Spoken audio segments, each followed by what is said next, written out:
Star Wars game today, but it will be using the Shadow Space rule set, which is a Shadow Dark hack, a Shadow Dark inspired space opera hack. So I don't want to talk too much about the game, but we want to get started with the adventure. So we are playing a Star Wars game, a Star Wars adventure, and it will be set in the classic. Oh, wait, I got a little delay here. Wait, I got to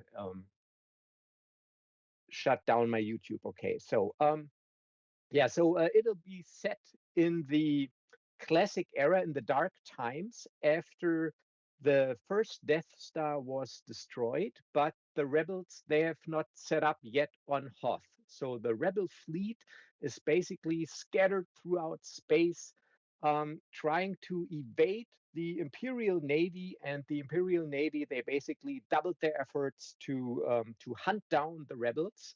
So the fleet, they are split up in different little groups, and our adventure starts with a fragment of the rebel fleet centered around the Nebulan B frigate Rising Hope. And you guys are freshly trained, or you just completed your spec force training, so you are a member of the rebel special forces division now. And before I ramble on further, I would like to give you an opportunity to introduce yourselves and your characters, and I will start with John. Go ahead. Okay, so I'm John from Sharp Mountain Games, and I'm going to be playing Jonah Connix, who is the rebel pilot here in the um, in the group. And I want to thank Carsten and everybody else for joining us. And I'm going to give him a little plug so he doesn't have to later. But this is Shadow Space. So if you like D20, like I know there's going to be a D&D Star Wars eventually, but really I don't think you have to wait for it. This I think really does it very nicely. And you get everything into one book. Like you don't need, if you don't own Shadow Dark, you don't need to buy another book. And I think things are really intuitive there. So there's my little plug. Okay, on Thank to you. you. I guess Chad is next. Yes. This is Chad. I'm Mage Hammer from Mage Hammer's Game Table. And I had a dream, and the dream is coming true. This is the second time it's come true. Get my closest YouTube friends together with a special guest star every time, and we play a game. So this is very exciting for me. Yes, I am playing a Trandoshan commando named Hiss. I've done a little research on how they talk, and so my voice is going to be a bit weird for a while when I'm playing in character. So we'll see what happens. A little bit of clicking, a little bit of hissing, a little bit of just rough voice, I guess. So that'll be me. I play a commando, and I'm running with a vibro dagger and a blaster rifle, and I think I specialize in kicking butt. Also, I'd like to mention I'm wearing a very special shirt today designed by John Fredericks. So I ordered Thank that you. right away. I thought it'd be great, Thank you. and it is great. And I thought this would be a great place to feature it and showcase it for you all. So that's me. Let's move it on to Dave Shannon. Oh, Dave, or sorry. Shannon. Yeah, Shannon. Shannon. Yeah. Shannon. I'm the special guest. Oh my goodness. Yes. Um, my name is Shannon Ferguson. I am not a YouTuber. I'm not famous like these other folks, but I do play in a regular weekly game with John Fredericks, and I'm usually either torturing him with my game or he's torturing me with his, and uh, and I'm very delighted to be included in this. I've never played Shadow Space, but I am a huge Shadow Dark fan, and I hope I can live up to the special name because Star Wars is not my forte, but I'll try. And I'm playing Jarrett, human sniper, and so I want to take some shots at some rather large Empire heads. All right. Thank you. Thanks. And Dave, last but not least.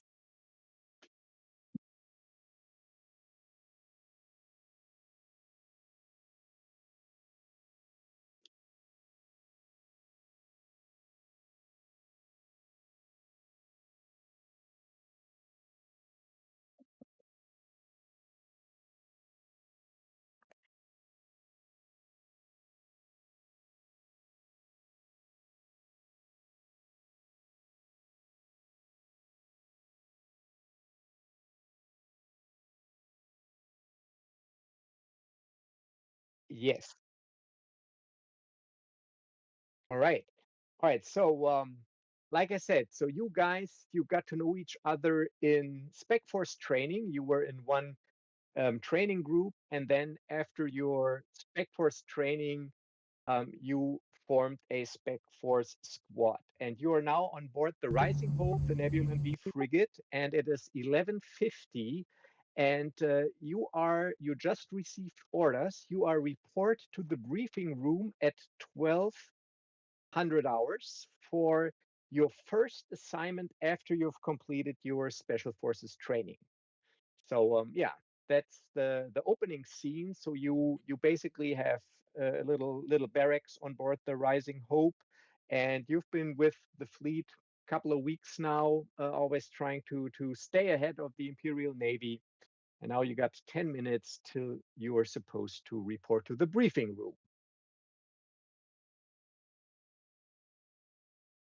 What do you think they want us to do this time?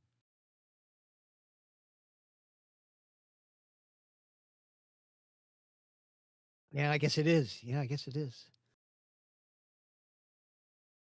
Well, I guess we'll mosey in and see what they have to say.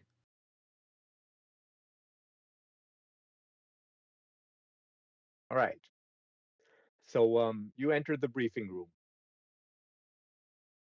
All right, so 5 minutes early, as it is the soldiers' punctuality, you enter the briefing room. The briefing room is like a half circle, like a with a theater seating, so like a half circle, and on the basically on the flat wall, there's a holo projector and a little pedestal where whoever is giving the briefing um, will stand and give you the briefing, and you are the only people in attendance. So the briefing room is empty, just the four of you. And yeah, 3 minutes to 12, a female green-skinned Twi'lek walks in. She's wearing black pants, black boots, leather jacket, blaster pistol, green-skinned Twi'lek, and you've seen her around a couple of times on board the frigate. You're not quite sure, but you think her name is Tula. And she does wear a little rank insignia on her leather jacket, so you can see that she is a lieutenant, second lieutenant. And yeah, she takes up her position at the pedestal in front of the briefing room and looks at each and every one of you. And then she says, "Welcome, gentlemen. Glad to see that you're on time. Before we start the briefing, I would take this opportunity to first congratulate you on your completed Spec Force training. You know, to be selected for Spec Force training is the mark of an exemplary soldier. So you can be proud of yourselves. So yeah, congratulations," he says. Okay. We not? Yes. All right. So let's put your skills to good use then, I guess. As you know, we've been on the run for quite some time, and now we are on the verge of a major logistics operation.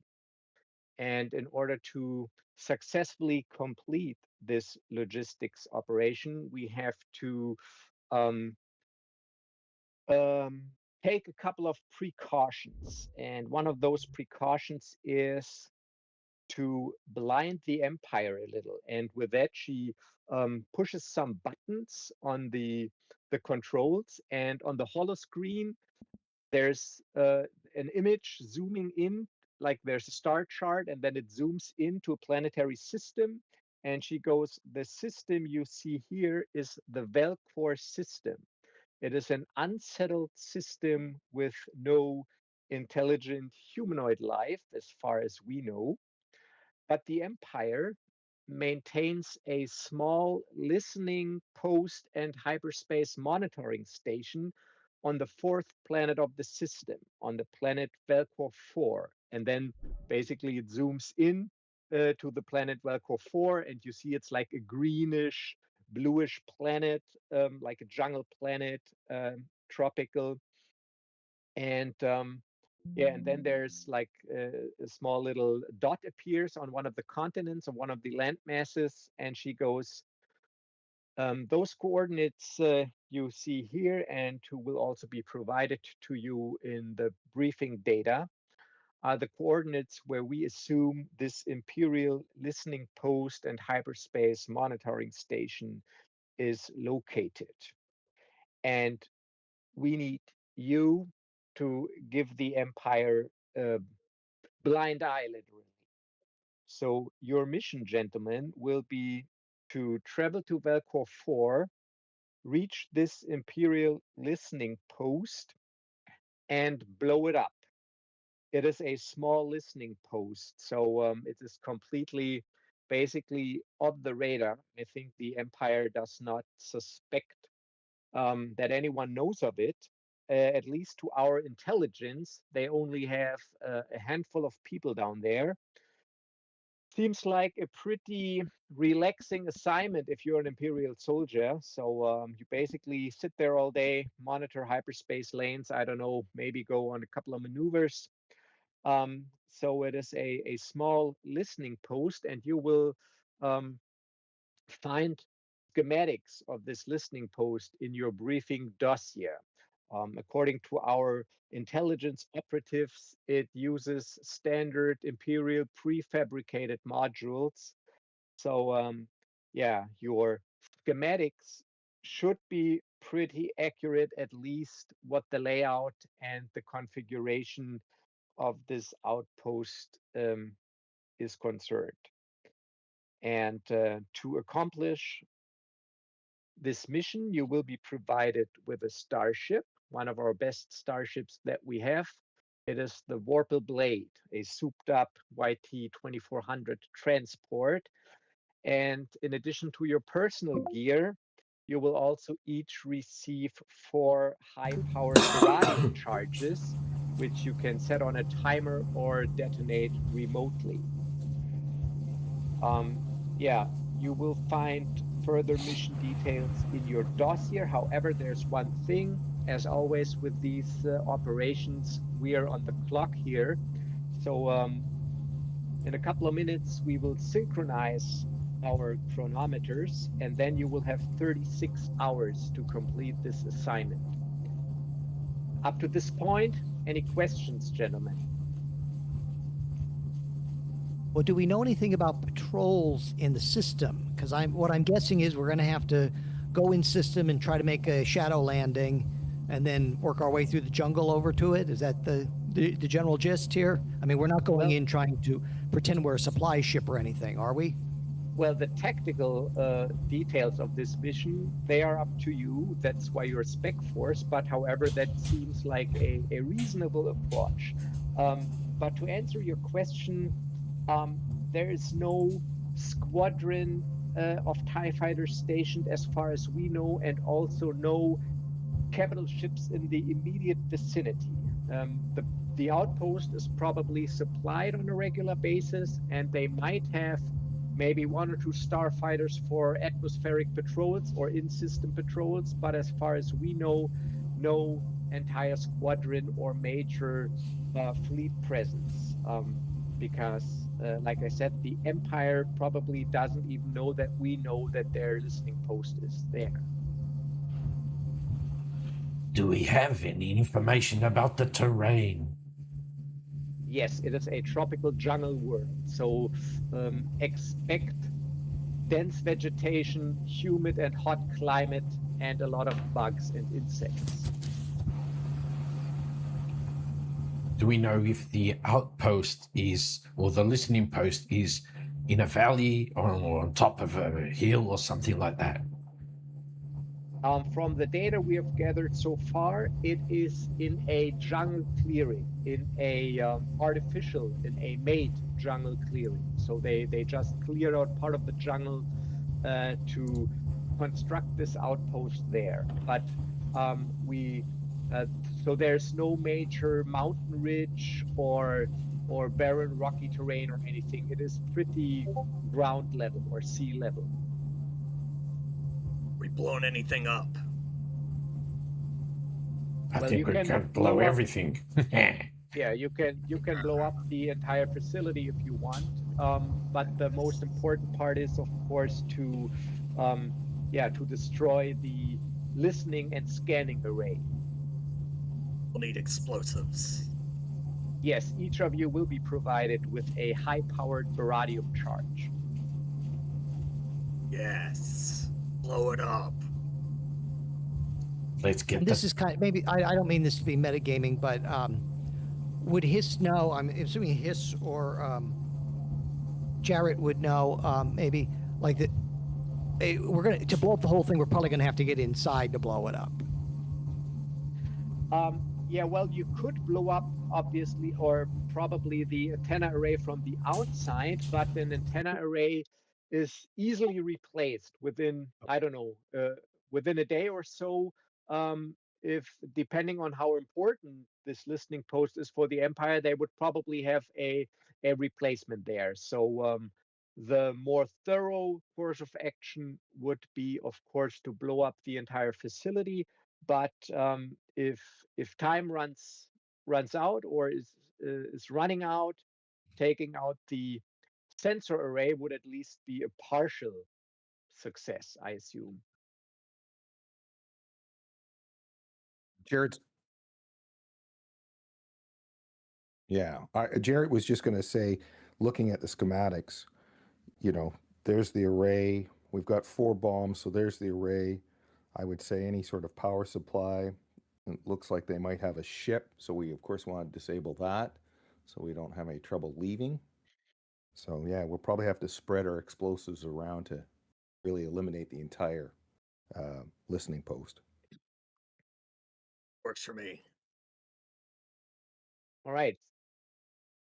So according to my personal files, and she looks at you, Jonah, you are the pilot. So or you have received pilot training.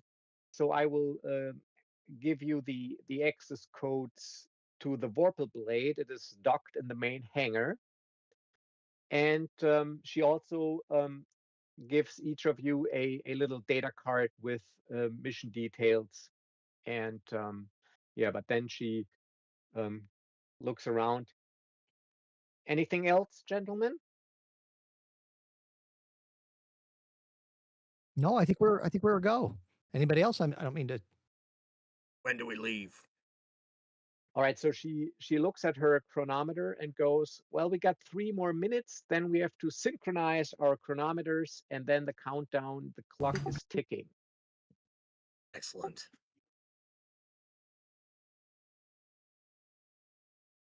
All right, so if there are no other questions, let's just wait and sync.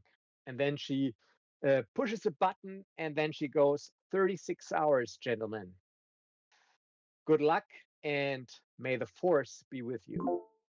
And Also you.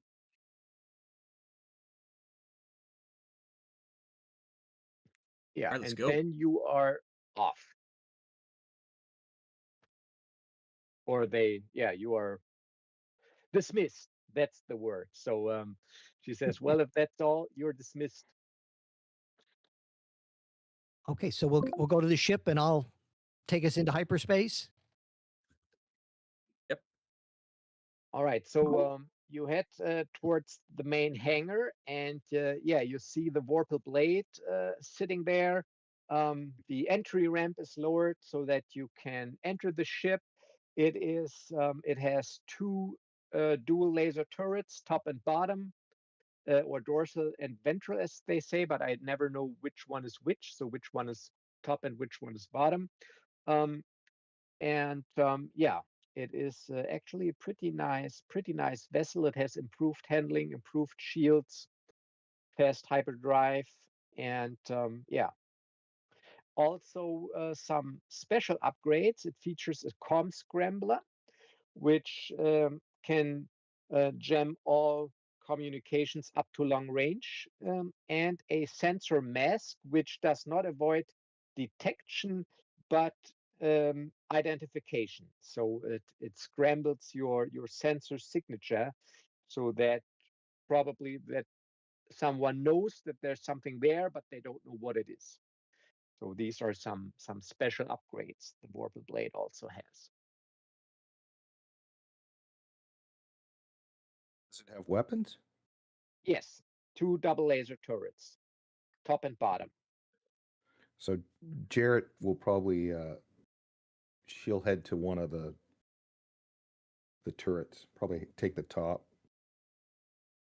Right, so you're right. So you two man the turrets. Jonah, you take your seat at the cockpit. Yep. And hiss. I'll be the co-pilot. All right, co-pilot. All right, then yeah, you power up the engines and you receive clearance, and the traffic control officer goes, Vorpal Blade, you're ready to depart. Yeah, and I'll talk on the you know, on the ship comms. You know, that's a good idea to have those guns mounted when especially when we get out of hyperspace in case we hit any trouble. And then I'll ask everybody. My plan is shadow landing as close as I can get, but I don't think we're gonna. I think we're still gonna have to bushwhack a bit to get up there. And then maybe when we're there, I guess. Go on, I'm sorry. I was just going to say, yeah, we'll definitely want to scout the, you know, the listening post. Yeah, I would think, you know, maybe our sniper or commando or somebody would have a good some good skills in doing that. That's our job. Me too. Yeah, we've got. I'll do it better. Very sneaky people. I'm volunteering to bring up the rear. Yeah. Somebody's got to fly us out of here. Somebody's got to fly us out of here. We're going to keep the pilot safe. Anybody else have any piloting experience? I don't believe so.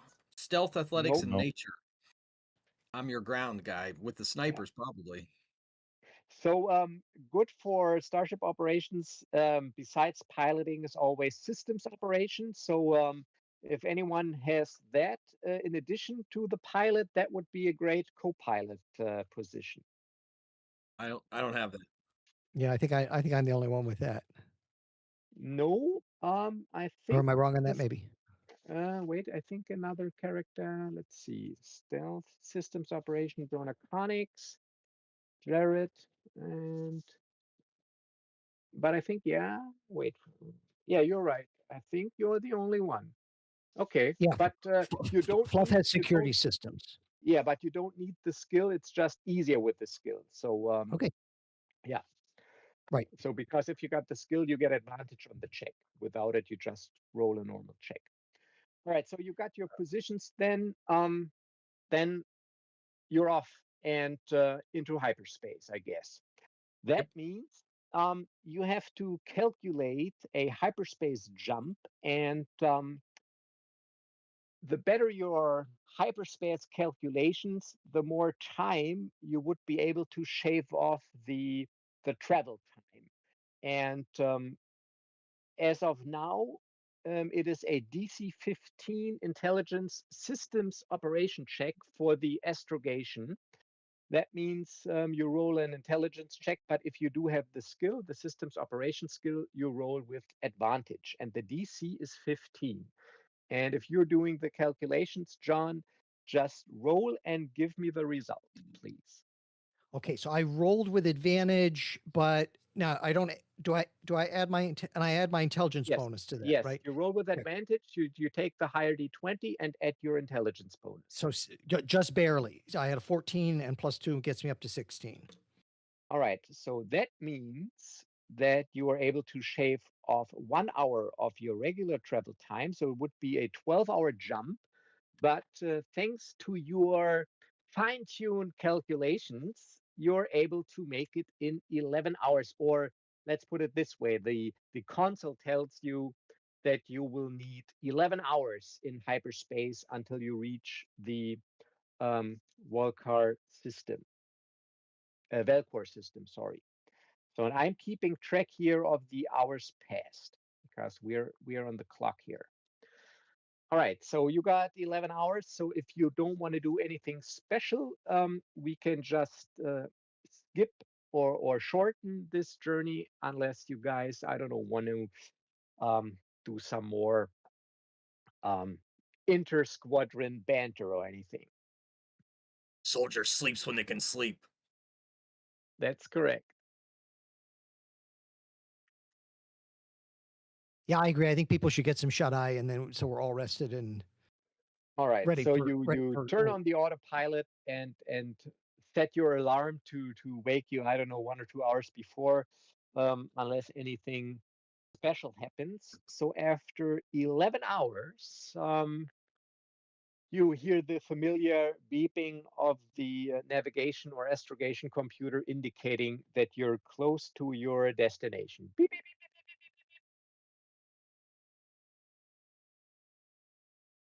I'd have sound So effects.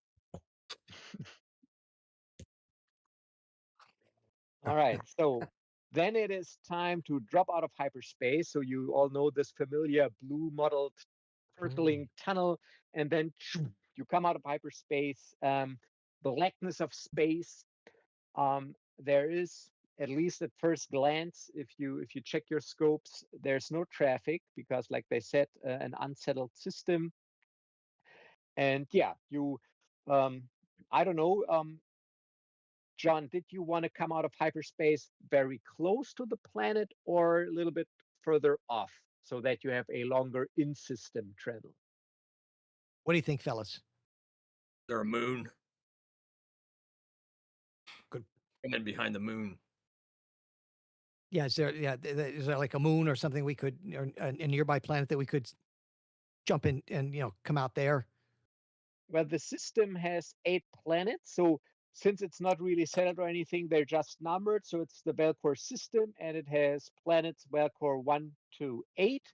And Velcor 4 is the planet where the listening post is, and Velcor 4 also has a moon, Velcor 4a.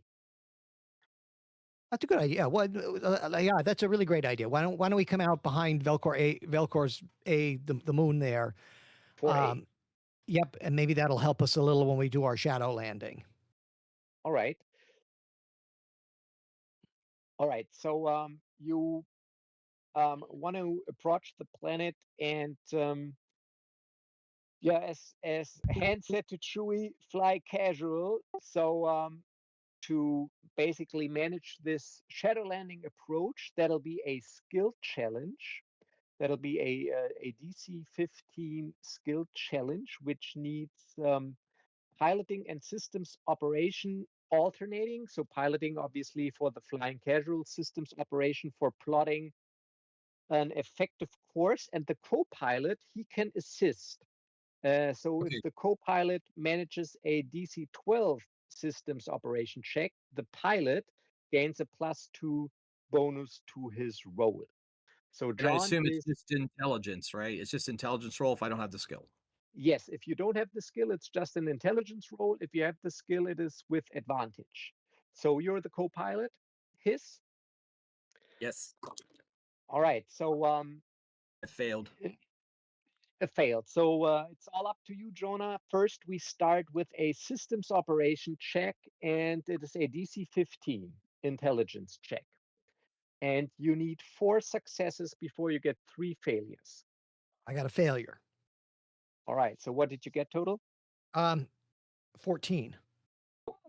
Well, it's still a failure. All right, so Because I think it's yeah, at DC 15, right? yeah, DC Okay. 15, that's correct. So you put in your calculations, and there's a projected trajectory. It looks good.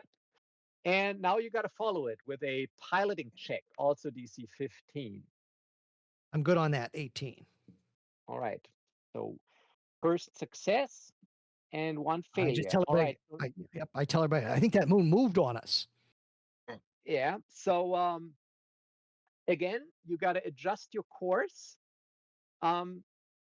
So if you want to assist again, feeding additional sensor data to John, you can try again to give him this +2.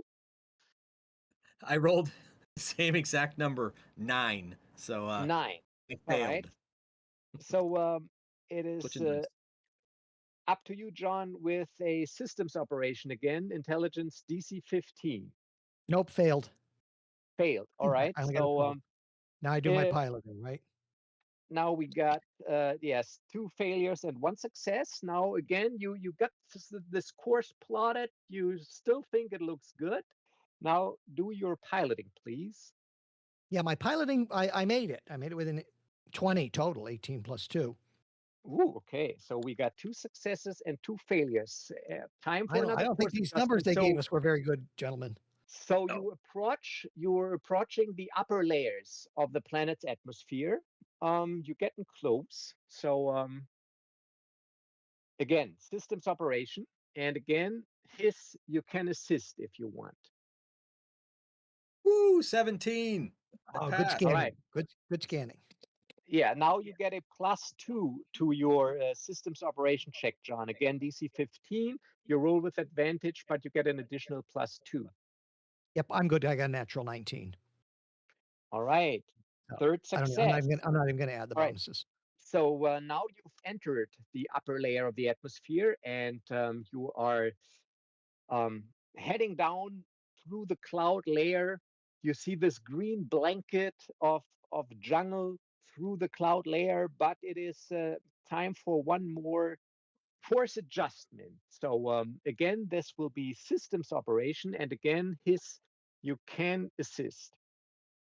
18. Natural. All right. 18. Right now, you get a +2 to your advantage roll, John, and your intelligence modifier, DC 15. Yep, I'm good. I got a 19 natural on the 1 dice. All right, so you made it 4 successes with 2 failures. So you are pretty sure that you made it through the upper atmosphere undetected, because obviously there's nothing on the scopes. So yeah, I don't know. You want to set the ship down in some natural clearing, or try to squeeze in underneath the foliage, or Yeah, if what there's is a natural okay? clearing, like I said, we're gonna try and land a mile or two from the station, Right. So from the listening pretty post. low contour flying. You set the ship down.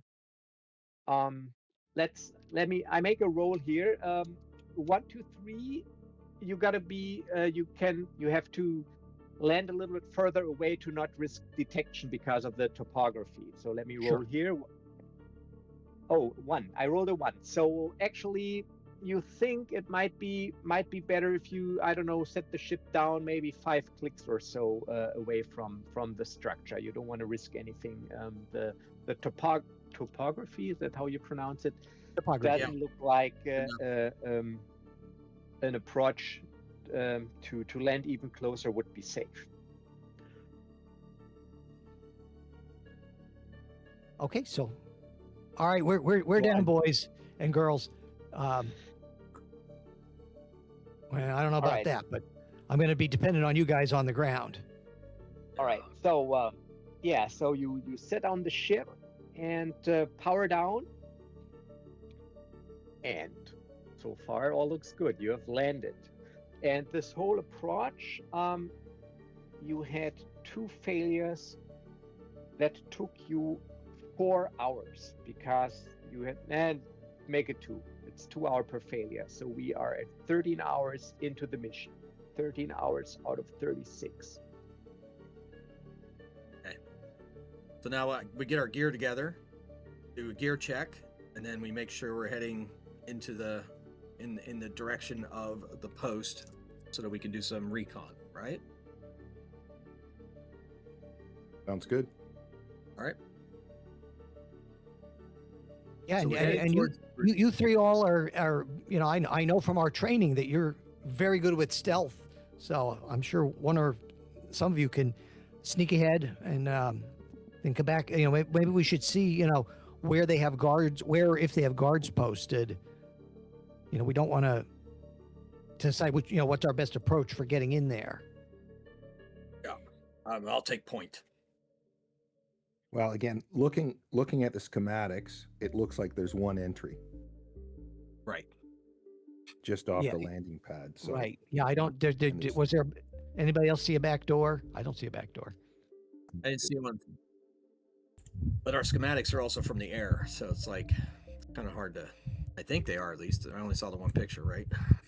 Yeah. I'm also looking in the southeast corner there, or even maybe the southwest. There might be a duct of some kind, Yeah. or even in the north. Like there might be some spots where there's, a ventilation duct or something too. It looks like the I would main have to- door is in the east, there where that landing pad is. So we might Yeah. want to approach from the west and just see what Agreed. see what the situation on the ground is. Good idea. So that's what we'll do. Okay. All right. So what is your marching order? I'll take point, and then suppose the sniper should come up behind me. And then Pilot Boy, he's going to come along for the ride, but he should be towards the back. All right. So we got Jared, Fluff, Yep. I can and come up. Jonah. I think Jonah should go third. He's the pilot, if we to lose have him. me Right, between you gotta you. protect him. Yeah. Keep them in the Yeah. middle. All right. Sounds So Jonah third, and Fluff brings up the rear. Or do we Alright. want Fluff it near the front? Because he's a scout. I don't mind taking the back.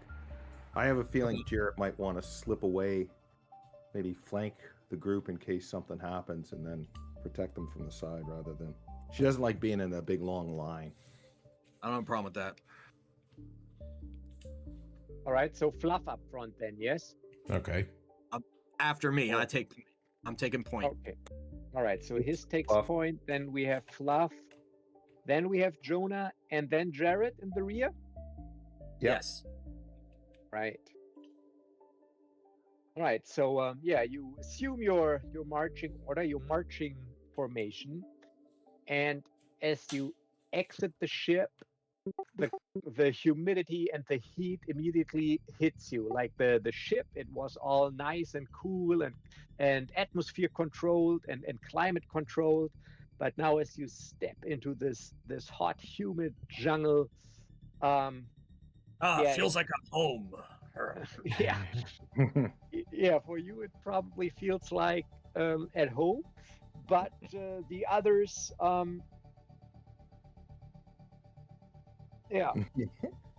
you're immediately see, ooh, pretty hot and humid here, and also because this planet is basically almost untouched and unsettled, very thick vegetation, so it'll probably take you a while to get to the outpost.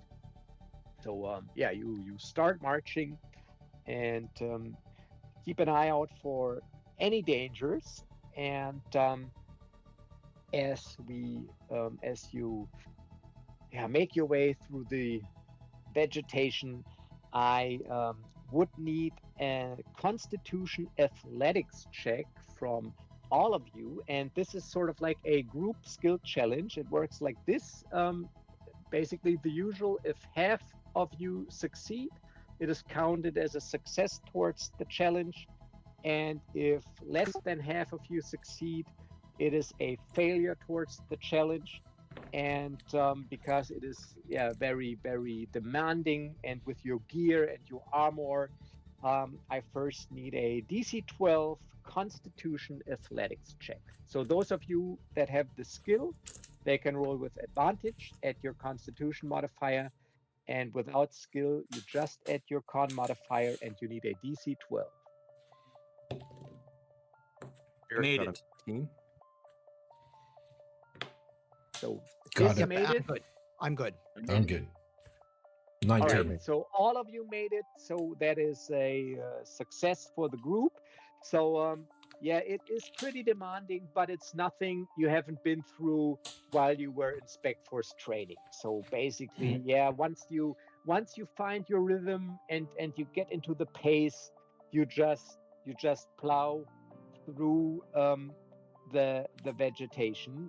But since this is a dangerous jungle planet, maybe there are some, I don't know, poisonous animals like these little slimy frogs where you die when you touch them, and sharp thorns and cutting grasses. You gotta pay attention for all these dangers. So now all of you need to pass a DC 12 nature wisdom check. So it is a wisdom check, and those of you with the nature skill roll with advantage. And I need a DC 12. Oops, Again, I failed. Group The effort. person who should pass failed. I can't see it, Dave, sorry. 17. He made it. All right, so 2 of you made it and 2 failed. All right, so if half the group succeeds, that is counted as a success. So those of you who made it, you remember some, I mean, of course, there's always like different kinds of vegetation, but during your Spec Force training, you were briefed that certain dangerous plants share the same basic characteristics. So even though you don't have to be an expert on all the local fauna, you know what dangerous characteristics to look for. So you are able to keep your peers from stepping into danger and avoid any natural entanglements. Let's put it this way. All right, but of course we are still on a Spec Force mission, so you also need to be stealthy. So now I need a dexterity stealth check from all of you. Again, DC 12, and again dexterity, and with skill you get advantage. Made it. 13. Yep, 1 success, another, What was it? 1 Sorry? failure. What was I failed. DC Only 1 12, failure though. I got 15. Yeah, that's plenty. Okay, so again, I mean, you are Spec Force after all, so you're cautious, you're quick, but you're also quiet. And you made good progress. You're almost there. But since you come closer to the outpost now, it is also important to stay alert. So the final check of the challenge will be a perception check, a wisdom perception check. If you got the skill, you get advantage. And the Cathar Scout, you got enhanced senses. You also get advantage on all perception-related checks. So, yeah, you can also roll with advantage. I don't need it. Failed. Failed. 16. 1 success, 1 success. All right, so we got our 2 successes. So again, you managed to reach the immediate outskirts of the outpost without much difficulty, and you also made good time. All right, so it was like 5 kilometers through dense vegetation. I would say that took you about an hour and a half with all your gear and everything. So we are 14.5 hours into the mission. As you reach the immediate outskirts of the outpost, approaching from, as you wanted, from the east, so from the side where the landing pad is. And yeah, you through the foliage, you can see that in a couple of meters, there's this artificial clearing that was prepared to set down this listening post, and you are in the immediate vicinity. Do we know what time it is on the planet? Yeah. Like nighttime, daytime? Yeah, it is. Let's roll it. 1, 2, 3. It is daytime. 4, 5, 6 nighttime. Oh, you're lucky, I think, because it is nighttime. Actually, I rolled a 6, so it is, yeah, almost midnight. So it is, yeah, not only early evening, but seriously, it is indeed. Once you trek through the jungle and the sun set, and now it is pitch black almost. Nice. Yeah, maybe they don't have a lot of guards overnight. Let's hope. And maybe they tuck themselves in at night. Yeah. So Right. what do? You are in the immediate vicinity. You can see the clearing up ahead, and you are east of the structure. Well, I've got enhanced sensors. Yes. Maybe I can go around in the vegetation to see if there are any guards, because I can see in dim light. And Yes. Look for alternative Okay. entrances. Yes. Alternative Yeah. You also, like, if you look at your gear section, at least you, Dave, Fluff, you also have macro Binoculars, yes. which are like these high-tech viewing glasses with like distance measuring laser, night vision, and whatnot. And Jarrett has those as well. So yeah, macro binoculars, exactly. Get up, Jared, you got those as well. So you could also, of course, yeah, scout out the outpost with those if you want. Yeah, I was going to say maybe before we approach, just check this western side of the listening post to see if there's, we didn't see any other entrances, but are there any sort of other portals or windows, anything else? Yeah, right. So the side directly across from the landing pad. No, there's not. It is so the structure is circular and like dome shaped. It has a curved dome. And what I forgot to mention, well, not really forgot, because you didn't approach with your ship, you didn't do like a flyover or anything. Now you can see that it actually has a total of 8 turbo laser emplacements, like air defense towers and turrets that are 1, 2, 3, 4, 5, 6, 7, 8. So 2 in the north, 2 south, 2 east, 2 west. Turbo laser emplacements. Just but no other entrances, and you of course see the antenna array in the northwest part of the structure. And are those turbo lasers just for air assault, or? Yes, they are constructed in such a way that they can't fire at targets, small targets approaching from the surface. So they're really like air defense towers. So they're a little bit raised, and they can like basically tilt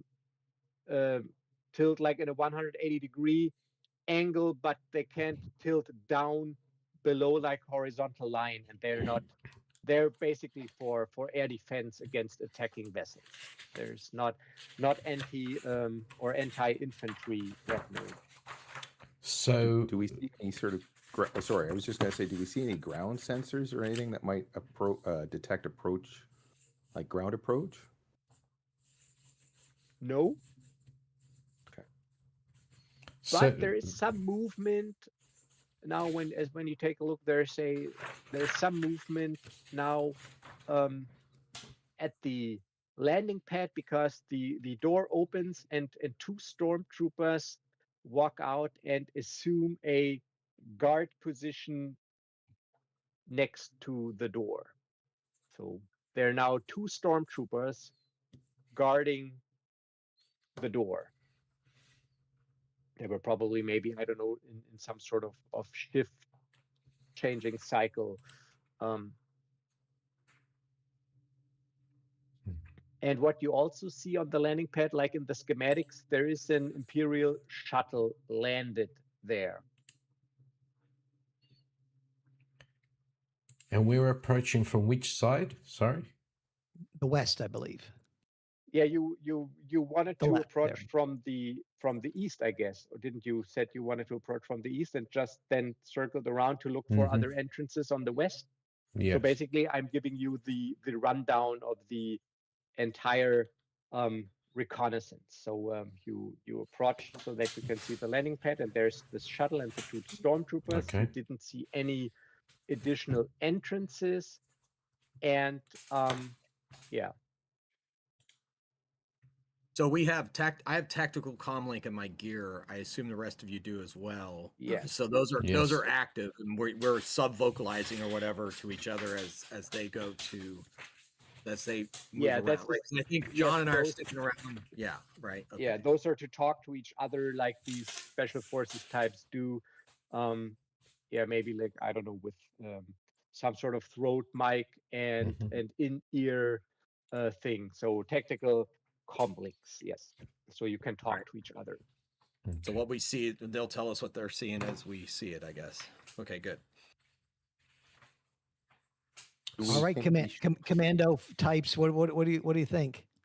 Well, Jarrett's sort of looking at Hiss and Fluff and saying, should we put one of our explosives on that tower in the northwest, like plant them as we go? I think so. What's Yeah. Yes. What's the Yes. structure in the southwest? Can we tell that? It Is that looks another like, turret? yeah, It's one it of the looks like turrets. some sort of Crane. Crane? or- exhaust vent. Okay. Oh, But okay. it is a yeah, like an exhaust vent, but it's also like a higher structure, and it is also out of the same material as the rest of the structure. And it's like the exhaust vent seems to be like at the top, and yeah, it looks like that there's some form of exhaust and air exchange ventilation system, basically. The tube look big enough to get through, or no? Can't really see because it Can't is, tell. so yeah, you see, like, also if you look like with your macro binoculars, that there's like steam coming out of it, but you can't see the exact opening, the size of the opening. So if you wanted to see if you can get in there, you would have to climb up the tower to take a look from above, basically. Yeah, and they might have some sensors and stuff on that, So to see if somebody's monkeying with it. so what we need to take down is what's on the northwest corner. Yes, on the northwest corner, that is the listening and So that's our objective monitoring right array. there. Yes. But we got to Okay. get inside too and blow up a few things as well, because we don't want to. Yeah, Like we you just say, don't want to hear it, John. Right. Otherwise, they'll just bring a new tower in, and they do that for radio stations all the time. I assume it's I assume we have remote detonation explosives, right? Yeah, you have two options. You can set them on a timer or remotely detonate them. So you can do both. So I think we should place the ones that we want to do outside while we're outside, as you suggested, Shannon, and then I guess we better go remote because we don't know what our timing is going to be like. Yeah, then we could go inside. And then we'll have to go inside and Have then some fun. when we Or- exfiltrate, we can hit the remote. I want to roll my eyes when Fluff suggests fun.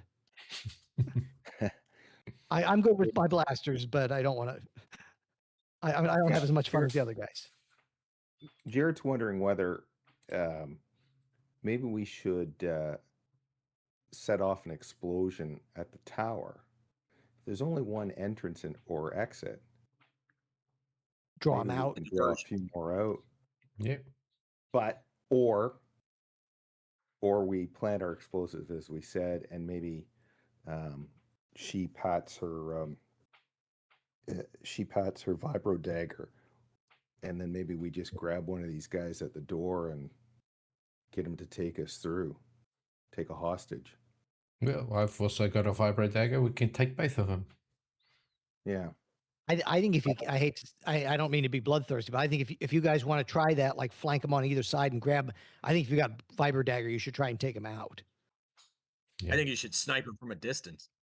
Well, That's a possibility The too, yeah. sniper can stay back and cover the entrance. Anyone Yeah. pops out. Yeah.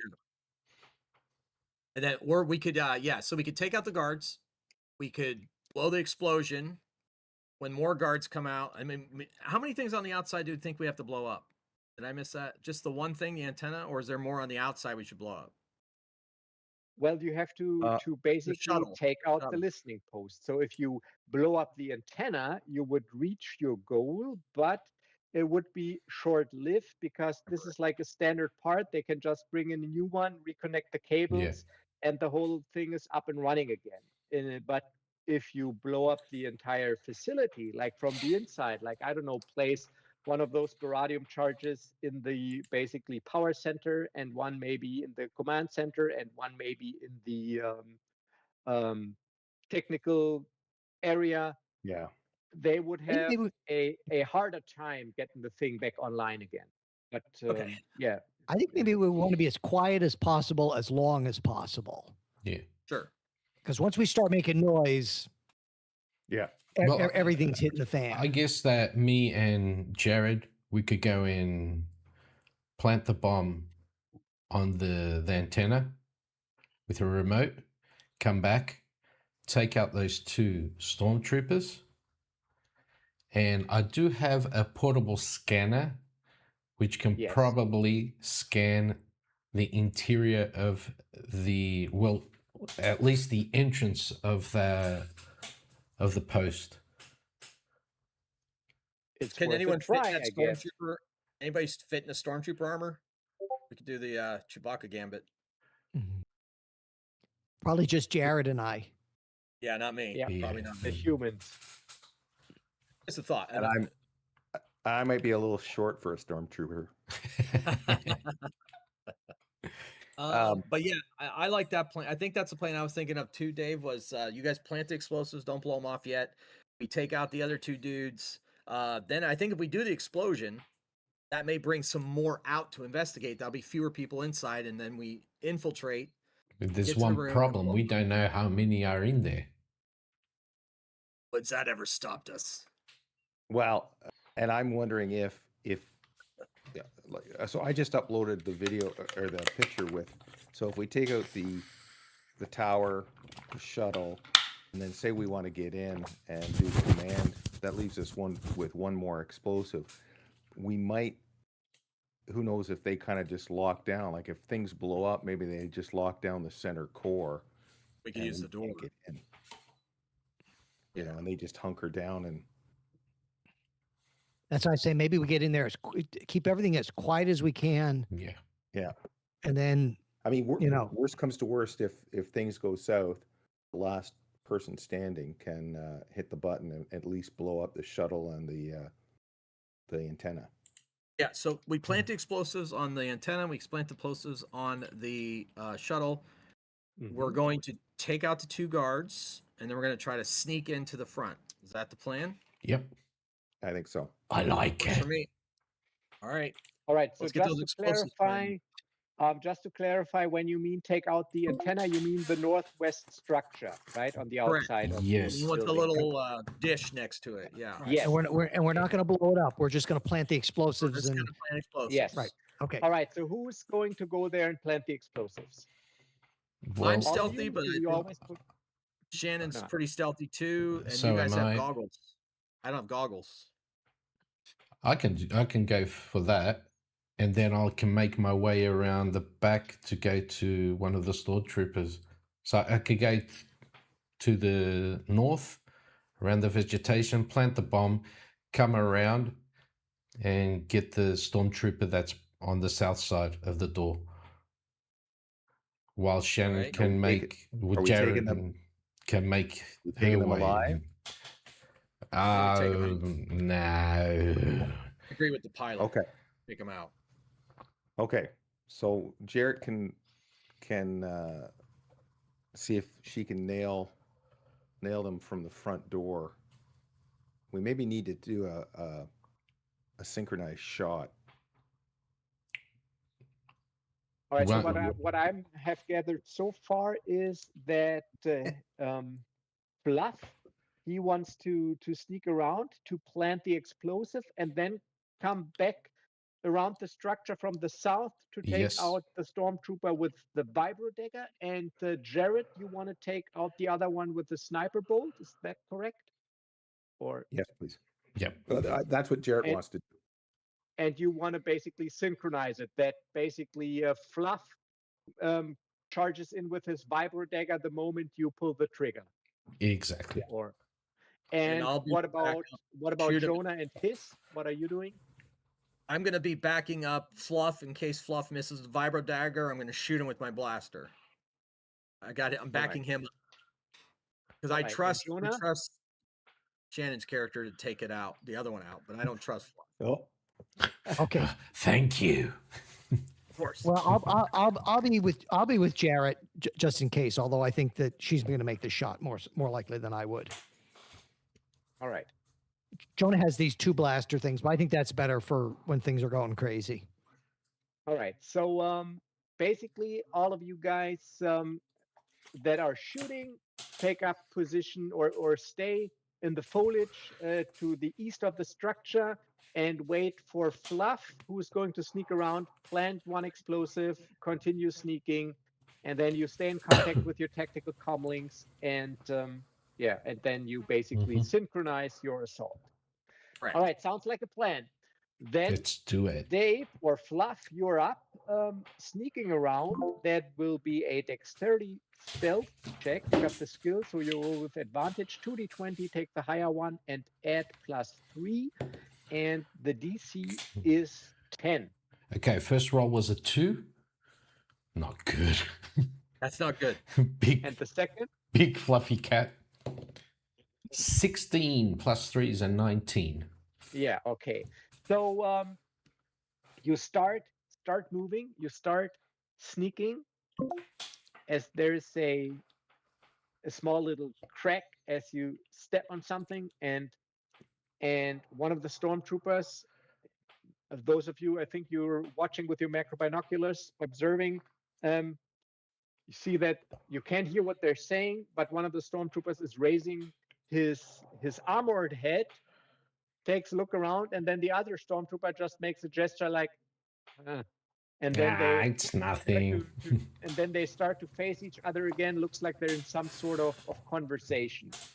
As you reach the structure, Fluff. So now you arrive at the northwestern antenna structure. Okay. Guys, I'm at the antenna. Yeah. Plant And those explosives. I assume I position myself so that I can see that stormtrooper, but I'm far enough away. I don't really have to worry about stealthing because I'm going to hit him from a distance, right? Yeah, you are. Yeah, it's dark. You're in the foliage and you don't move, and they're in some sort of conversation. So yeah, you don't have to be. And I'll put him in my sights. Okay, All I'm right. going to plant the bomb. You plant the bomb. Okay. So the baradium charge number 1, your charge beep, is placed on the antenna structure. And then you continue sneaking around so that you come up from the south. Exactly. All right. So I'm in position, guys. Jared, whenever you want to. You're in position to talk in Shadow Dark terms. You are near to the stormtrooper, so you can reach it with a single move. You're hiding in the shadows, and all of the other guys are having their blasters ready in the foliage. And it's up to you now to call the shot. Jared, whenever you're ready, just let me know. Okay. I'm going to say go time. Okay, let's All right. roll. All right, then Dave or Fluff, you advance with your vibro dagger, and you can roll your attack with advantage. So your vibro dagger attack is +4. So you roll 2d20, you add 4. If you roll an 18+, you crit, but you don't have to worry about that with stormtroopers. Basically, you just need to hit. They have an AC of 14. It is 10 + 4 for their medium stormtrooper armor. And First roll was an 8. So you have to roll with advantage, or you can roll with advantage, and all of the others you can roll 2 because they're not expecting anything. They're basically stationary. You lined up the shots in your sights, but let's do Fluff first. So what do you do? So first one was an 8. So second roll, a 5. I'm going to shoot him. All right, Not Fluff. so, I'm going to shoot yeah. the stormtrooper. All right, so I don't So think the Fluff, vibrobraid is working. It's not vibroing. You are basically, you're approaching from the south. You launch forward out of the shadows, vibro dagger at the ready, but because those stormtroopers, they were kind of like facing each other. The other stormtrooper that was talking to him, he basically looks like he sees something out of the corner of his lens and gives his buddy a shove so that he, at the last minute, gets out of your basically attack angle. So now it's up to you guys that back him up. Who's shooting? Both of you? That's me. That's my target, the one he missed. All right, so you can roll with advantage too, and it's an AC 14, and this is a ranged attack, which uses your dexterity, and and you are his. So you with attack advantage. +5. Yeah. With advantage, I got a 16 total to hit. That's enough because they got an AC of 14, and since they're stormtroopers, they're like minions. They go down with one shot. So the other guy goes like, get out of the way or something, tries to shove him, and in this very moment, blaster bolt, this is through the dark, hits him in the bucket head. He goes down. And anyone else wants to do anything? You still got basically the other one. the surprise. Yep. So you shoot the other one. I get a 21. Ooh. 21.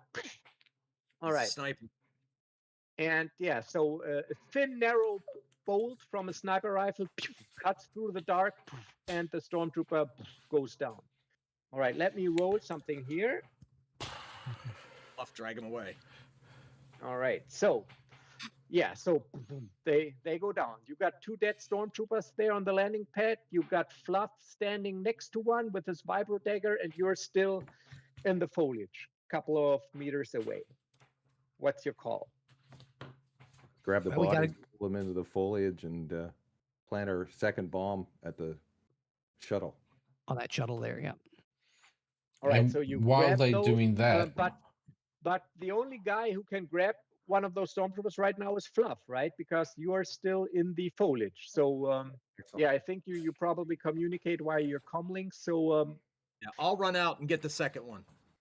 Because I was plus backup, so I'll run and get the second one. thank you guys. Jared will cover the. You cover the door. Sniper to cover the door. Correct. All right, Garrett, you cover me. I'm going to go in and I'll put my baradium charge on the shuttle there. All right, so Sniper covers everyone. You assist in dragging the stormtrooper buddies while you start or plant the baradium charge. All right. Yep. So I'm kind of hiding behind. I'm on the eastern side there, hiding behind that shuttle, and kind of waving to everybody. I guess we got to go in. okay, so let me make another roll here. All right, so you are behind the shuttle, John, planting the baradium charge, and Fluff and you just dragged those stormtroopers into the foliage as the door opens, and 4 more stormtroopers come out, and they look alert and ready. So they come out of this, and with blaster rifles drawn, and basically like take up scanning a ready position and scan the area. But you're behind the shuttle, so they don't immediately see you, and you just made it into the foliage. And they see me. 4 stormtroopers are scanning the area, blaster rifles at the ready. Do they see me or and his?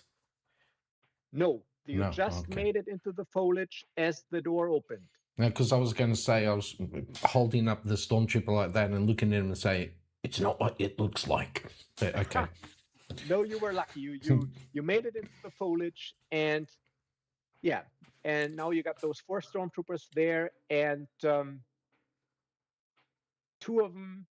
So they basically form teams of 2, and one team of 2 starts to basically circle the north side of the landing pad, and the other one the south side, and they want to basically like cut open their field of view to see what is behind the shuttle, where Jonah is still ducked with the baradium charge that he just planted on the shuttle, and those stormtroopers are closing in from north and south in a firing position. All right, so What's your call? I'm going to sub-vocalize to Shannon and John that they take the left side, and we'll take the north or south side. I guess we're going to take the north side, and we're just going to take these guys out. I don't care anymore. I agree. Unless you guys want to sneak in. If you want Fluff and that's right. If you want Fluff and I to take out the 4 and you guys go in, you can do that. No, let's take out the 4 we know. Yeah. All right, Fluff. This time don't miss. Now, this is basically like a regular combat now. You know me. I always like to use I go, you go. So it is one of you gets a turn, then a stormtrooper, one of you stormtrooper, and I just numbered the stormtroopers here, ST1, ST2. Those are the northern stormtroopers, ST3 and ST4, the southern ones. And now one of you gets to go, gets their turn, and then one of the stormtroopers goes. So who's going? You can choose. One player slot. I think I should go first. Okay. All right, I'm just going to shoot him. We've you already haven't had missed blaster yet. fire. So You haven't missed yet, so. All right. So Nope. are you were at the north or south part of the platform? Fluff and I are going to the north part, and John and Shannon are doing the south part. Yeah, because they're coming out. All right. So your out. targets would be Stormtrooper 1 and 2. And 2. So you just pick one of them and shoot. I'll All right. shoot It's at a regular attack now, so no advantage. You just roll your d20 plus your attack bonus, and the AC is 14. I missed. I got a 9 total. Yeah. All right. So you miss. Pew, blaster bolt goes wide, and the stormtrooper you just shot at returns fire. So he already had his blaster rifle at the ready, and now you can hear their mechanical voice through their helmet come like, blast him. All right. So he shoots. He attacks +1 and deals 1d8 points of damage. And I roll a 5. He misses. Stormtrooper marksmanship. Shot goes wide. My marksmanship too equal. Yeah. Pretty much my roll. All right. Player slot. One of you guys can go. Who wants to go? Well, since it started up top, let's continue. I'll go. Yeah. All right. So make your attack roll. You are in the foliage. So basically you switch to blaster rifle now, I guess. Yes, right? yes. All right. So do your attack. It's +3d8 damage for you. I don't want to. I don't want to. I got a 2. Remember, Fluff, that you also have your spacer slot. Yes, I know. Okay, I got a 2. I'll use my luck token now. All right. Let's so see if this first shot didn't happen. Being corrected. the first shot didn't happen, but the second one's even worse. And guess what I got? I got a nat 1. All right. So so while you're bringing up your blaster rifle, you let one out early into the night sky. And Stormtrooper 2, which is with the one of the two, returns fire at you. It was my claw. My claw got stuck on the trigger. He's not better. He rolls a natural 2. So also, this shot goes wide. Player slot.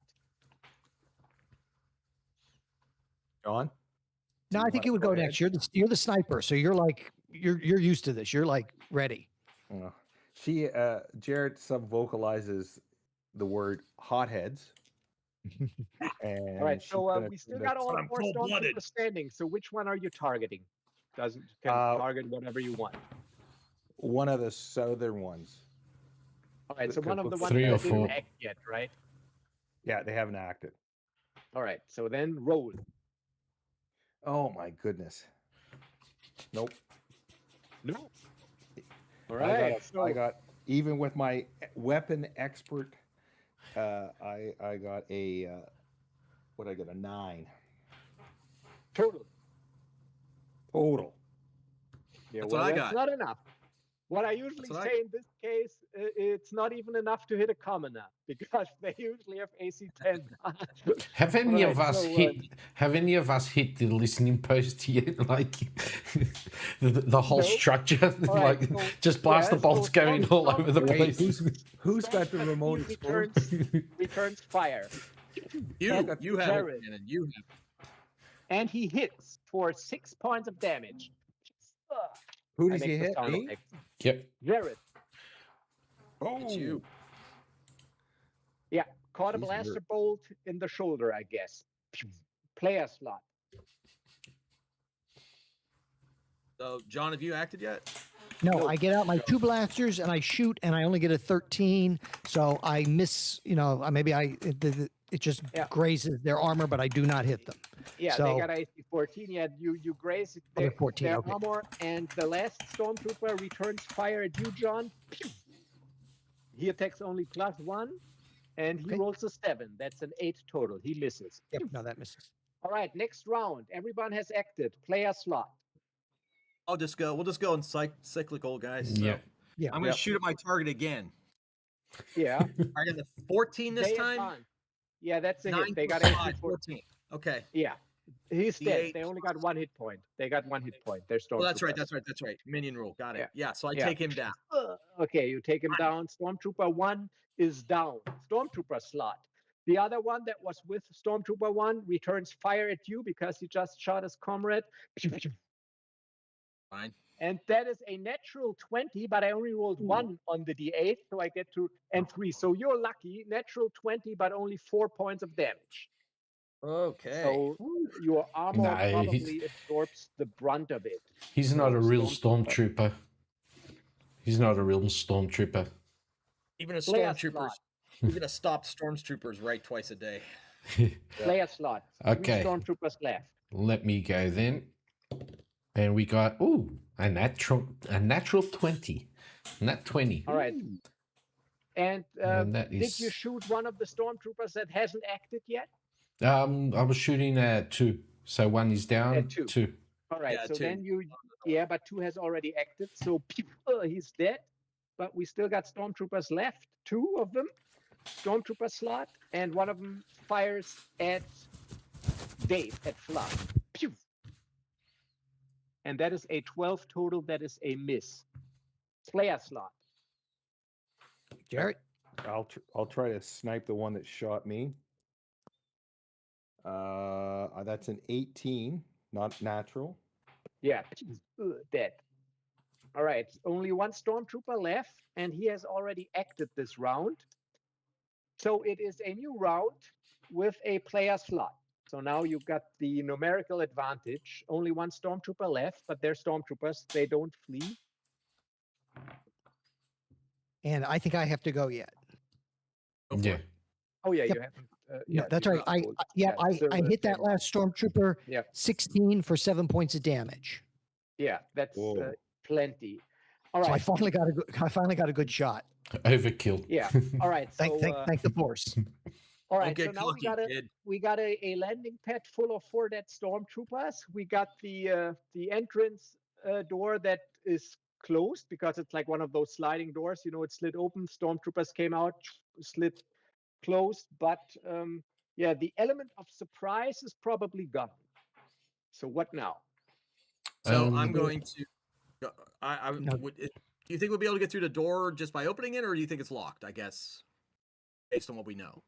Asking me or your team? Asking you, I guess, or unless we know. Well, you got to try it out. It is Okay. at the moment. It's Can closed. I?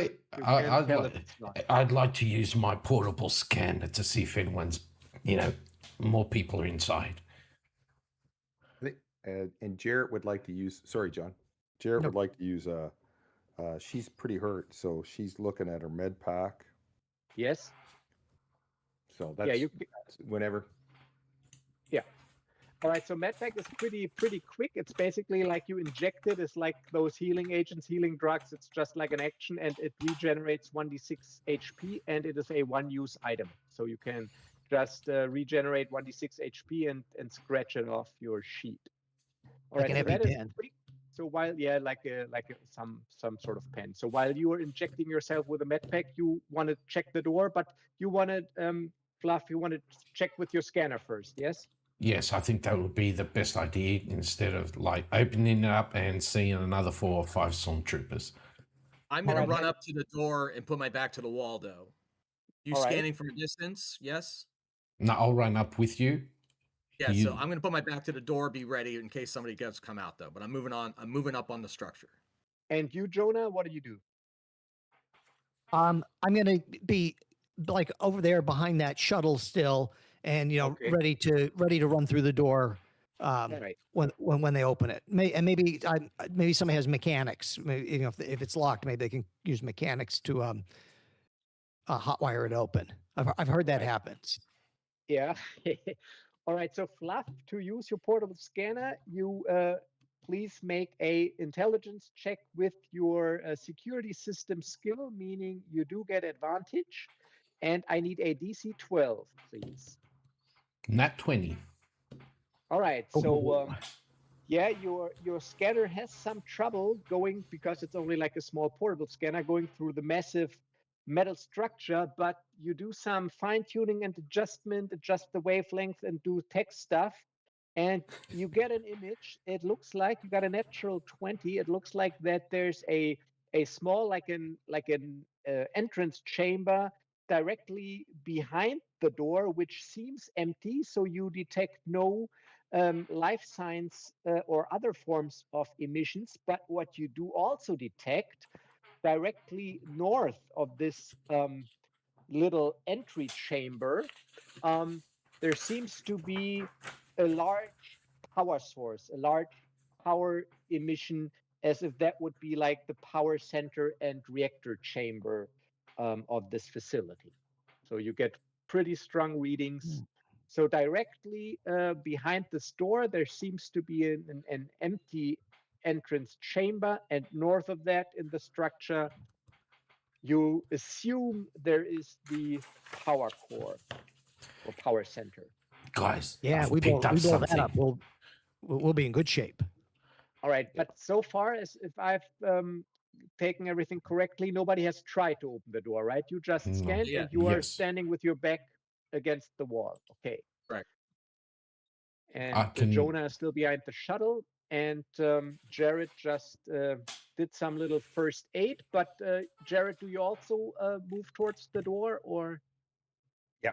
I mean, you can move while you're injecting your I'll flank the other side of the door from our commando. Okay. Yes. All right.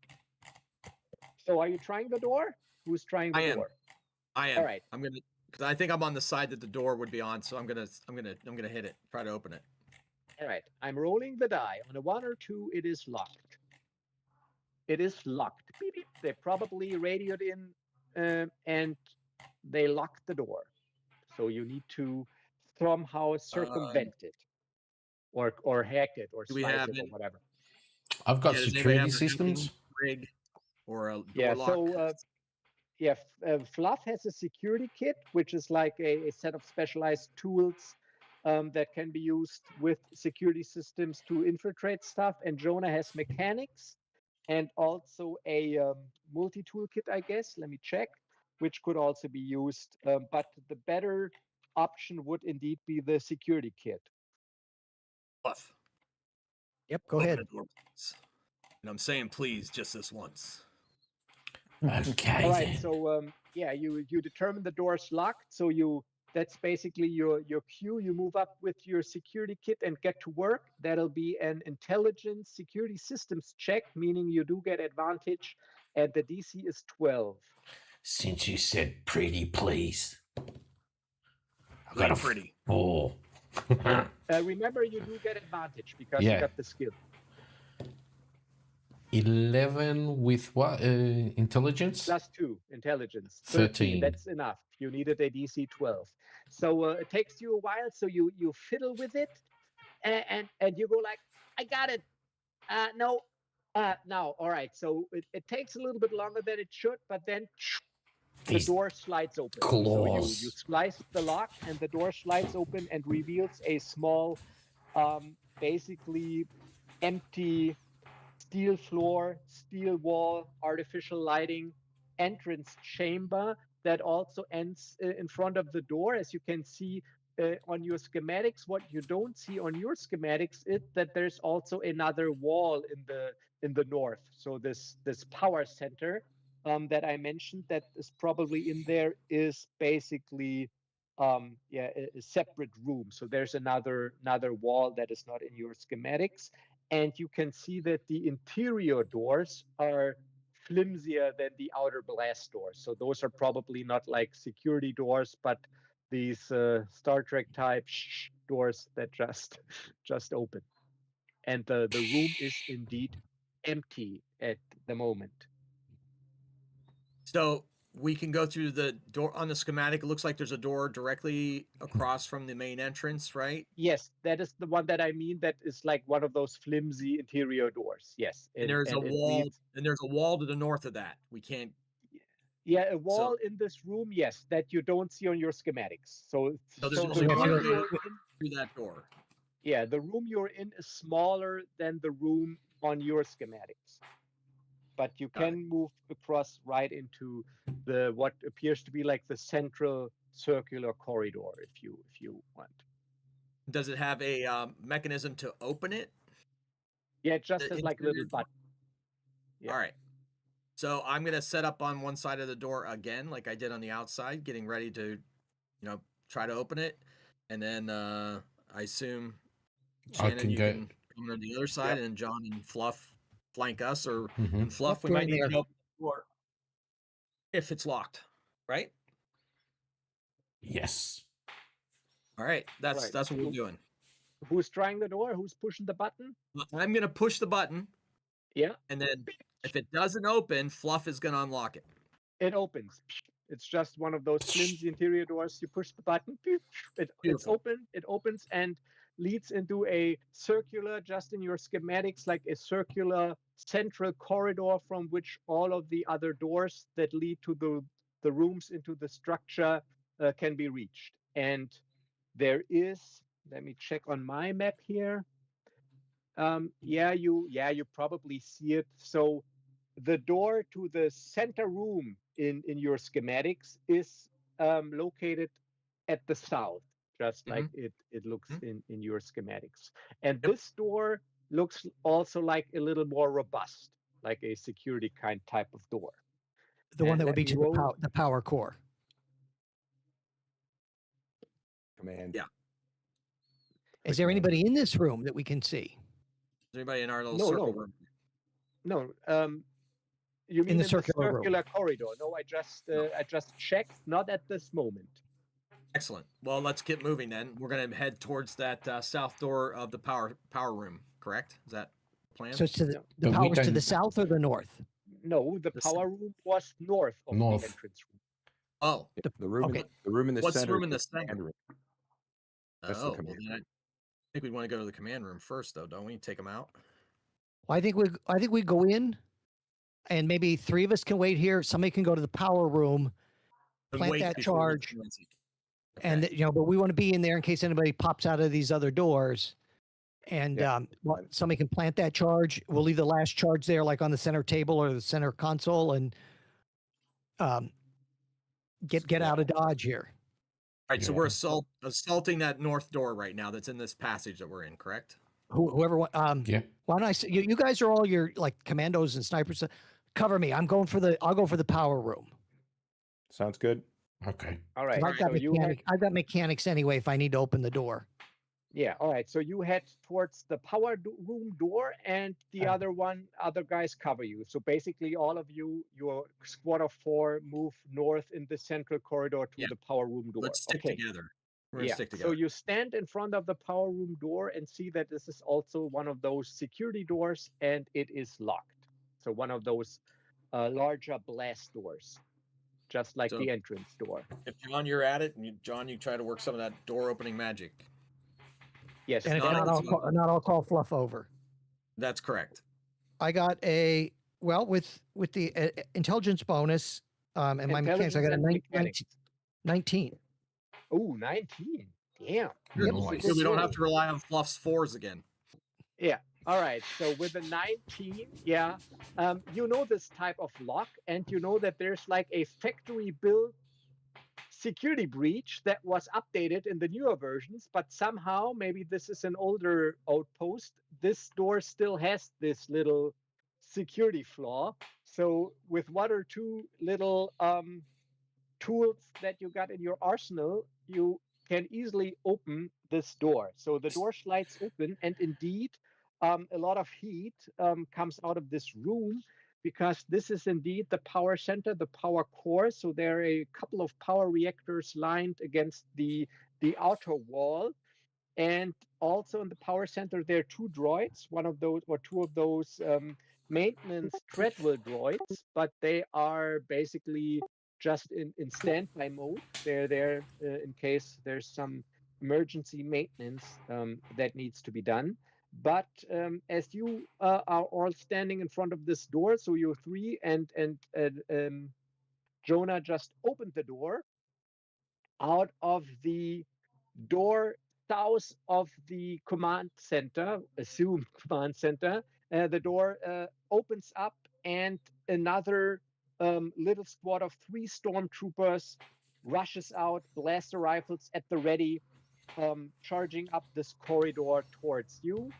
And we enter combat with the players going first, 1 player slot. 3 Guys, we stormtroopers. got company. I'm shooting. Yeah, then I'm shoot. Did you want to ask him? AC Did you want to 14. ask? Oh, never mind. I'll ask him anything as I shoot him. That's fine. No, I know, I'm joking. Gary sent us. Pew pew. Oh my gosh, 24 total. 24 total. So 1 stormtrooper goes down, pew, in the blast of fire, and stormtrooper 2 returns fire at his because he's a large target. Right. Bring it.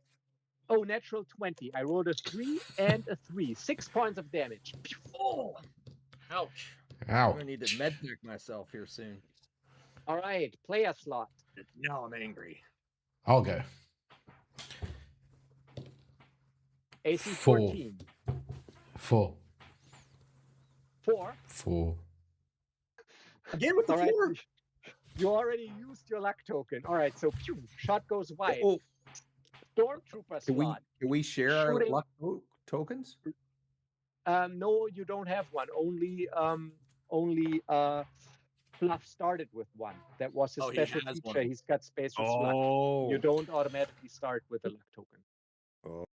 All right, so Stormtrooper shoots at Fluff and misses. Rolls a 2. Pew! Shot goes wide. All right, player slot. 9 lives. Meow, you can't hit me.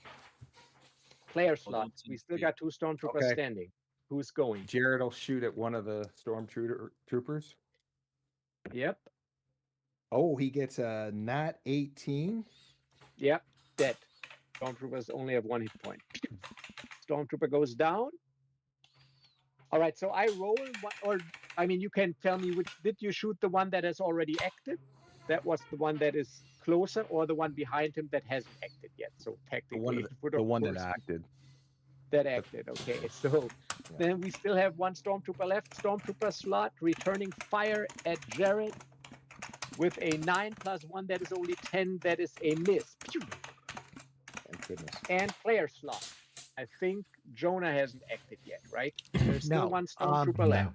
Yeah, it looks like I better take a shot. Right, I was going to plant the explosives, but it looks like I should take a shot here. No, I miss. Oh, you miss. All Yeah, right. 10 total. All right. But I guess I missed. No, the Stormtrooper acted. I just forgot the check That's mark. correct. Okay, so now we have the next round only, and the next round starts with the player slot again. I So will now shoot. you got 1 more chance to take out the Stormtrooper before he can return fire. 24 again. Same roll. Excellent. 24. All right. So pew, Stormtrooper down. All right. Stormtrooper down. 3 dead Stormtroopers in the corridor. Door to the power core is open. Go What get him, now? Jonah. Jonah's gonna plant the explosive in the power room. You need You a already- roll you for anything already- like that, or I just She already No, planted. No roll. You just plant the explosive. We're gonna keep All an right, eye so on now the we got- hallway. Now we got 1 explosive outside at the antenna array and 1 explosive in the power center. And one on the shuttle. And one on the shuttle. Yes. and then So can we what just now? put the final one on the computer core there in the center before we leave? Well, do we need to? Do we think we need to, right? I We think we it's need to. better, I don't- yes. We have one more. We have one charge more, left. why I'm not not? a demolitions expert. I don't know. I'm talking to my team, Mr. Let's GM. let's go full boom boom. Up to you guys. Yeah, we can take out the command room. Hey, Imperials, the imps. They need to pay for what they've done. My people. I can't imagine there's many more troopers around anyway. We might as well mop this up and go home. Sounds good. All right, so we're gonna do the same tactical thing towards the that room. Yep. We'll get up to the sides of it. I'll open it. If it doesn't work, then one of these guys will slice it, Exactly. and then we'll go It's locked. It's locked. You need to slice it. And yeah, it is. This door's got a DC 15. It's either you can use either your security kit or your mechanic skill or security system skill, doesn't matter. Can Jonah aid in this? Is this one where he could aid? Could Jonah aid and help? Let's say Fluff. No, only one person can work. So whoever has the best idea, folks. Whoever has the best roll, I think. Bad GM. Go ahead, open it up for us, Fluff. Okay. I'm just keeping my eyes on the hallway. 19 plus 19. 2, Okay. 21. Yeah. But Carsten, before they slice, I'm going to med pack myself. All right. It's 1d6 hit points, and you can scratch off your med pack. Got it. Oh, 1. That's wonderful. You cursed it, yes. It's your alien physique. Doesn't work Yes, that's with what the it med is. pack. Very I human. ain't got time to bleed. All right, go ahead. Slice it open. Yeah, it's open. You rolled it. You got a 19, right? All right. So you slice it open, and in there, indeed, it's the command center. So there are a lot of screens and consoles, and in the middle of the command center are two what appears to be sensor technicians. So non-combatants, as they're called, and they have like these technical overalls, and they on the floor.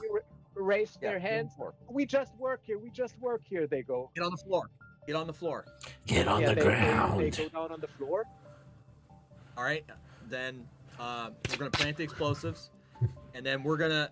We only have one more explosive left. Right. Is this where we want to plant it? Yes. All right. Yeah. Do we have something? I have duct tape, so we're gonna tape their hands.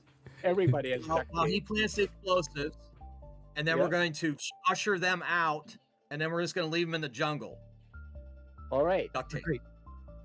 Yeah, that's what we're doing. Can't go on Spec Force mission without duct tape. This is why everyone's got it. It's literally on my character sheet.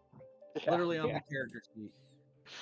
All right, so you duct tape those guys, you usher them out, and plant the last explosive in the command center. Just one question. One question. Yeah. How much time has gone by? You entered or you reached the We are 14 and a half. 5 hours into the mission, and those combats, they don't take long. It's basically minutes. So let's just say, where's my little note? Oh, here. So 14.5 hours into the mission. So let's just say this whole thing inside, the battles and everything didn't took longer than 30 minutes. So we are 15 hours into the 36-hour mission.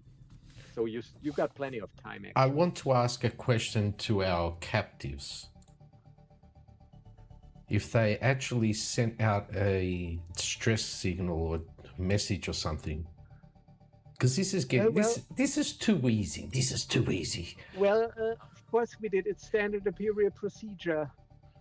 So is that a yes? Yes. How long like ago? I said, well, we have a couple of scout troopers out on maneuver with a squad of stormtroopers and 2 TIE fighters in system patrol, and they're all en route. Okay. How long ago? We gotta get out of here. Let's get out of here and blow this thing. I'll just leave them here. I'm not going to drag them to the forest, to the jungle. I'll tell them we're gonna.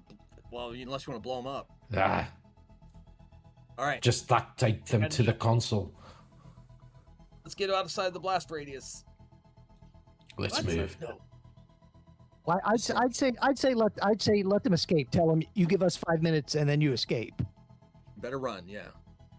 No, cause Here, I'm a sensor technician. Then you're going to be very far away from this place very soon, or you're going to be very dead. Yeah. Start running. It wasn't a nice assignment, anyways. Pretty boring. are they wearing uniforms? They're wearing the overalls. Overalls? But remember, their hands are duct Okay, taped. That's going to be just wait. Let me see something here. Uh-oh. Fluff, don't trust. No, Fluff don't trust. I'd say let's take them in front of us, and when we get to the front door, just throw them outside, see what happens. Oh, that's a good idea. And just tell them to run it. And then when we're leaving, they're running in the opposite direction of us. We can duct tape. We can duct tape some rifle blasters of the stormtroopers onto their hands, and throw them and push them outside, so it looks like they're coming outside armed. And we never know what can happen. I don't know if I'd give him a weapon. No, we could take out the Okay, we'll take out. the That's power fine. packs. Take out the power pack. Some of the stormtroopers, yeah, take out the power packs and send them out. That's And fine. then maybe anybody outside would think that they mutinied. Yes. Or maybe they won't even recognize them as workers. I think we should do that. But we have to do it quickly. All right, so you duct tape, you take the power cells out, duct tape the blaster rifles to their hands, and basically have them walk out the front door. After we've planted the charge, and we're ready to get out of here. Yeah. Yeah. Correct. All right. Agreed. So nobody is shooting at them. So there's none in the vicinity yet, or they saw through your house. But at least no one is shooting. All right, let's go. I'll take the point, and then we're gonna get out of here. Let's move. Yeah, we're gonna just leave these guys behind. I'll come in the back. They got to deal with things All right. themselves. All right. So you head back towards your ship, I guess, Yes. Yes. the way you came. All right. Forget- So and when Yep, do yep. you want to? Yeah. When do you want to detonate the charge? As soon as the ship As soon as we're Takes clear, off. I guess. So you don't Where do you wanna wait get? until you get to your ship. As soon as you're like out of the vicinity, I don't know, 200, 300, 400 meters, you Yeah. detonate the charge. They, I'd yeah. say defer to whatever's Jonah. safe. Yeah. Yeah, I defer to Jonah right. on that. Well, I don't know. I don't know whoever's our explosives person. I don't know if that's Think you- Jared or Fluff. Or is it Jared? Then That's we'll defer Jared. to Jared. Jared's the sniper, Oh, so Okay. Yeah, whenever it's Yeah, safe. I mean, you're all trained Spec Force operatives. You all know when How to you push are a button. doing it, right? So I you think push Jared the has button- the detonator. I think we gave it to the sniper, so. Yeah. All right. So you push the button, and you can feel the ground shaking. There's vibration in the ground. A huge fireball in the distance. Birds and whatever animals fly off in all directions, and yeah, it's a mess. So this outpost is done, and you feel the shockwave actually of the explosion. Why don't you all give me a Constitution roll with those of you that have the athletics check skill roll with advantage. The others don't. It's a DC 15. Ooh, I rolled 12. I failed. I rolled 2 10s with my 7. advantage. All I got right. a 10 with what? Dex? Constitution. Athletics, Constitution. Constitution. I failed. Athletics, Constitution. You got athletics as skill, so you roll 2d20. I and failed add plus both of 1. them. Failed both of them. So you all failed. All right, so you are all swept off your feet by the shockwave of the explosion. So you don't really take any damage just for the fluff and cinematic. So maybe you should have waited a couple of minutes longer because there's like this shockwave and you're all like thrown 2 or 3 meters off your feet into the foliage. Whee! Don't worry, I'm blaming Fluff for this one, not you Yeah. guys. I'm I blaming didn't Fluff. I didn't click the button. It wasn't me. All right. me. Right, and then you make it because now you know what to look for, and also the Imperials are probably, or whatever Imperials are still there, probably are occupied by the explosion or whatever. So you make it to your ship without any further incident, and are in your ship now. Punch it. The sensor Okay. mask, the Punch it, comms Jonah. scrambling, let's get out of here. Yeah, we're All right, so you engage comm scrambler and sensor mask and launch. I Yeah. think. I'm in my Also, co-pilot seat next to Jonah. please. All right, so and, Jonah Uh-huh. is the pilot, and you are the co-pilot, and you two man the guns, right? Yeah, exactly. Yes, please. All right, so yeah, you blast off into the atmosphere. You push the engines as fast as they would go. They got a sublight speed of 6. But we can't have a Star Wars adventure without TIE fighters. So as you are racing through the atmosphere to reach the edge of the gravity well before you can jump into hyperspace, there are blips appearing on your scanner, closing in fast, and you can almost hear them screech. There are those TIE fighters approaching. They can't detect what you are because you got your sensor mask on, but they know there's something there, and they're on an intercept course and they are burning it. So they got a speed of 10 and you got a speed of 6, which means now we do my favorite kind of chase scene. So you got to try to get to the edge of the gravity well before they are in weapons range, which is, now I got to look, but I think it's a base DC 15. I got to look it up in my own book here. Just 1 second. Distance and chases, all right? If the target wants to keep its escape, both pilots make a piloting check as a free action within the move. The hero pilot either gets a bonus on this check if their vessel is faster, or or a penalty if their vessel is slower. Okay, so your vessel is slower, which means you do make a piloting check, John, which is with advantage and your dexterity, but you have to subtract 4 from your total. So 2d20 plus your dex, but you subtract 4, and I make a piloting check for the TIE fighters. Ugh.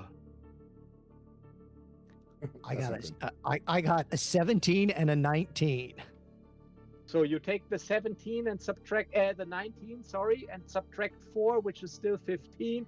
I rolled a natural 1. What was that? It was actually 22. So yeah, I'm fine. Oh, you rolled a natural 1. I'm fine. Yeah, yeah, but you got to subtract 4 because they're faster. Yeah. But yeah, I rolled a natural 1. So they do, or you manage to increase the distance and reach the. Normally, I would, because I got to take a look at the time here. We are almost at 10 o'clock. So let's just say, because you rolled pretty high also, that as they catch up into weapons range, you're ready to jump to hyperspace.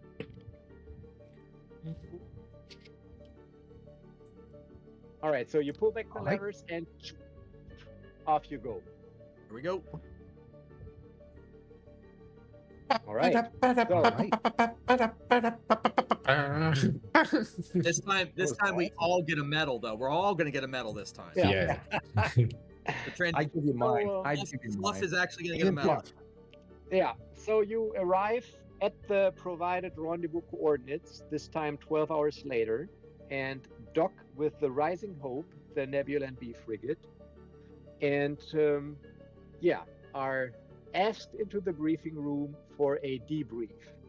And I think we can skip the debrief. So you are debriefed and congratulated on what seems to be your first successful accomplishment or mission as freshly baked Spec Force soldiers. Just doing our jobs. And yeah, this concludes our little adventure. Thank you for playing. And don't forget that it's Shadow Space available on Amazon. Yes, go and get it. Go and get it. A whole bunch of other goodies. That way, Carsten doesn't have to feel guilty about hawking his own stuff. Go and get I it. do that a lot. I do that a lot in my videos and in my descriptions. I don't have to do it in the live stream. John's shirt is comfy. Comfy. Well, I didn't sew it, so. I mean, I'm letting you know. Obviously, the art is awesome, but the shirt is also very nice as well. So I'm just letting you know. Do you want to end the stream then, Dave, and we can chat a little bit afterwards and call it a day?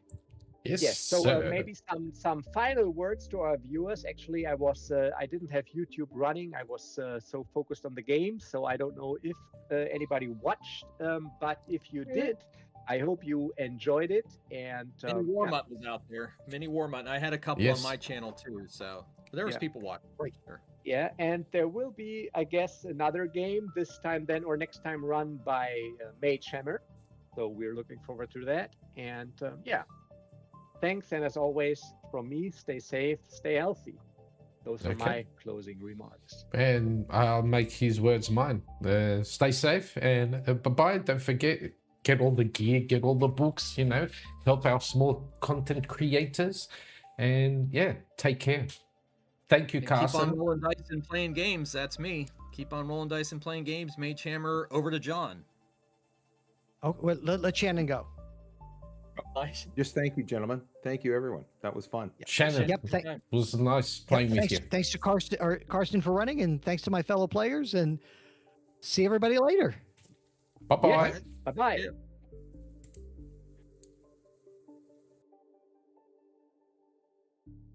So we off.